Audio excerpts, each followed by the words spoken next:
प्राण्यांनी केली मेजवानी. मित्रांनो, एक छोटंसं जंगल होतं. त्या जंगलात की नाही बरेच प्राणी राहत होते. त्यात हत्ती होते, गायी होत्या, माकडे होती, ससे होते, हरणे होती.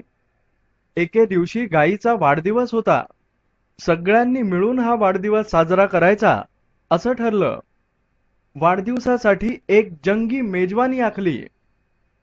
मेजवानीसाठी एक हत्ती, दोन माकडे, तीन ससे, जिचा वाढदिवस होता ती एक गाय आणि दोन हरणे आली. आता सांगा बरं, एकूण किती जण जमले?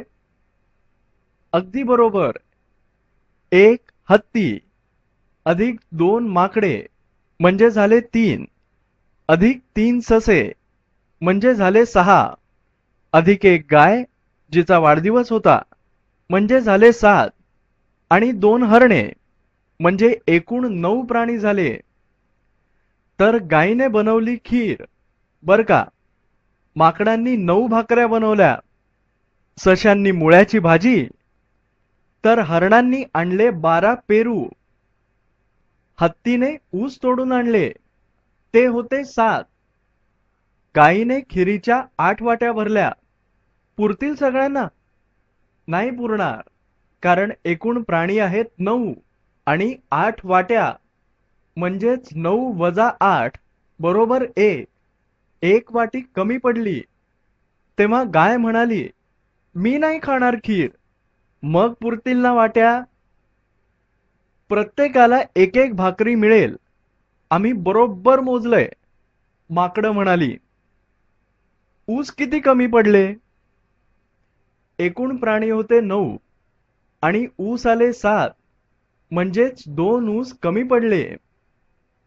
मग 3 ससे म्हणाले, आम्हा तिघांना मिळून 1 ऊस पुरे. मग बाकीच्यांना एक एक ऊस मिळेल. तपासून पहा बरं, बरोबरच आहे त्यांचं. आता 7 पैकी 1 ऊस त्या तिघांनी मिळून खाल्ला तर 1 ऊस कमी झाला, म्हणजेच 7 वजा 1 उरले 6 ऊस.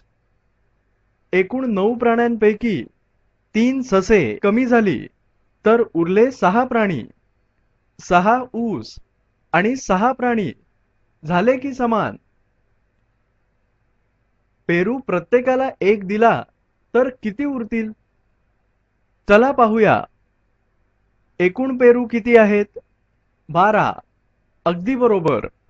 आणि प्राणी आहेत 9. प्रत्येक प्राण्याला एक पेरू दिला म्हणजे 9 पेरू संपले. आता उरले किती? 12 वजा 9 बरोबर 3. 3 पेरू उरले. काय मित्रांनो, आवडली ना मेजवानी? आणि हसत खेळत आपला सरावही झाला.